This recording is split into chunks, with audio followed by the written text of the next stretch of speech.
Hello guys, দেখুন আমাদের pro ঘুড়ি উড়ানো প্লেয়ার আজমান ঘুড়ি উড়াচ্ছে। এই যে দেখুন গাইস, এটা হচ্ছে আজমান। কিছু বলো। কি বলবো? বলো যে ঘুড়ি কেমন উড়াইতেছ। ঘুড়ি বাতাসের জন্য উড়াইতে পারতাছি আমি। আর ওই যে দেখতে পাচ্ছেন নতুন কালো কালো একটা জিনিস, ওইটাই হচ্ছে আজমানের ঘুড়ি। এই যে গাইস দেখতে পাচ্ছেন ঘুড়িটা কিভাবে গোল গোল ঘুরছে। লোটাইতেছে। কি হইতাছে? লোটাছে। লড়তাছে কি আবার? লোটাছে। এর মানেটা আমাদেরকে বুঝিয়ে বলুন। এটা তো আর মানে জানি না।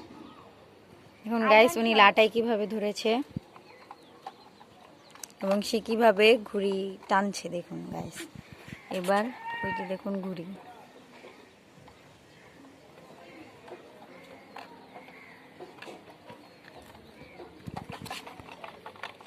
ওখানে অনেক গাছ, তাই আমি ভালো কিনে যেতে পারতেছি না। ঘুড়িটা অনেক লোডি। আল্লাহ রে, ঘুড়িটা প্রায় পড়েই যাচ্ছে গাইস, কিন্তু আজমান খুব কষ্টে সেটা উড়াচ্ছে, কারণ আজমান হচ্ছে একজন প্রো ঘুড়ি উড়া। নামা শুনি আরেকটা উড়ামু। এই যে গাইস দেখুন, দেখতেই পাচ্ছেন আমার ঘুড়ি। আগে কমেন্ট করুন। আল্লাহ রে, গেছে আমার ঘুড়ি। অন্য গাইস দেখুন, আসলে এখানে কোনো বাতাসই নেই গাইস, তাই জন্য আসলে ঘুড়িটা ভালো মতো উঠছে না। বাতাস থাকলে খুব ভালো মতো উড়ে।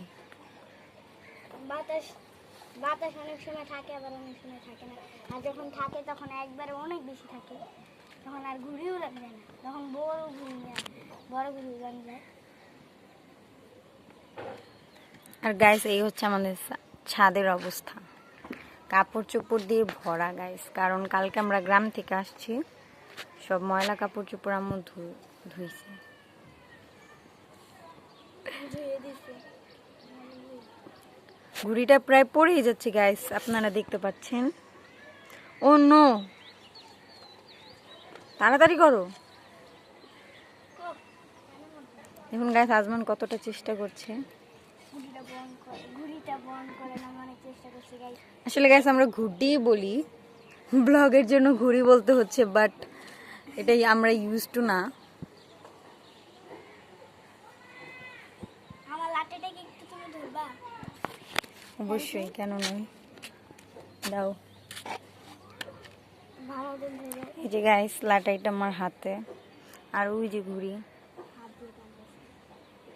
ও হাত দিয়ে টানতেছে। দেখুন গাইস কিভাবে ও ঘুড়িটা টানতেছে, হাত দিয়ে টানতেছি। কারণ গাইস আপনারা দেখতেই পাচ্ছেন যে একদমই বাতাস নেই, একটা গাছের পাতাও পর্যন্ত নড়তেছে না। এই অবস্থায় ঘুড়ি কিভাবে আকাশে উঠবে? তখন অনেক কষ্ট করে উঠেছিলাম। তারপরও যে ঘুড়িটা আকাশে উড়ানো গেছে, এটাই অনেক বড় ব্যাপার। বাতাস আসবে মনে হচ্ছে। না আসার কথা না। ঘুড়িটা দেখুন গাইস একদম নিচে পড়েই যাচ্ছে, তবে আজমান এটা খুব কষ্টে ধরে রেখেছে। এই চূড়ার বাসায় অনেকগুলো টাকা নষ্ট হয়েছে। এই ঘুড়ি অনেকগুলো হবে। দেখুন গাইস ঘুড়িটা প্রায় পড়েই যাচ্ছে, আমি জানি না যে আপনারা স্পষ্ট দেখতে পাচ্ছেন কিনা। কাইট খেলার জন্য দেখতে পাচ্ছেন পিছনে বলতেছে, আমরা শুনছি যে হ্যাঁ, আজমানকে থ্রেড দেওয়া হচ্ছে গাইস। আমরা ওকে এই ব্লগটার আগে কেটে দিয়েছিলাম, পরে ও এখন প্রতিশোধ নেওয়ার জন্য আবার আসছে, হয়তো প্রতিশোধ নেওয়ার জন্য আবার আসছে, দেখা যায়। কিন্তু আকাশে তো বাতাসই নেই। পারবো এবার আমরা। ও পারবে না, আকাশে কি বাতাস আছে নাকি? এই যে গাইস আজমান দেখুন গাইস ঘুড়িটা প্রায় পড়েই যাচ্ছে। নতুন সুতা আজকে কিনে নিয়ে আসছি। ওই সুতাকে আমি উপর দিয়ে নিয়ে চালিয়ে চলে গেছে। অনেক বহুত সুতা গেছে, আমি জানতাম না যে গাইস দেখতে। ওই দেখুন দেখুন ভাসে খালি ঘুড়ির মাথায় চেপ লাগানো তো। জি গাইস, আমাদের প্রতিপক্ষ দলের ঘুড়ি এইটা। এই যে আমাদের প্রতিপক্ষ দলের ঘুড়ি এইটা। এনো তোমার লাটাই ধরো, আমি সিএমকে ডাক দিই। ওই যে গাইস, এটা আমাদের হচ্ছে প্রতিপক্ষ দলের ঘুড়ি। চলুন গাইস, আমরা ওকে আপনাকে দেখিয়ে দিচ্ছি।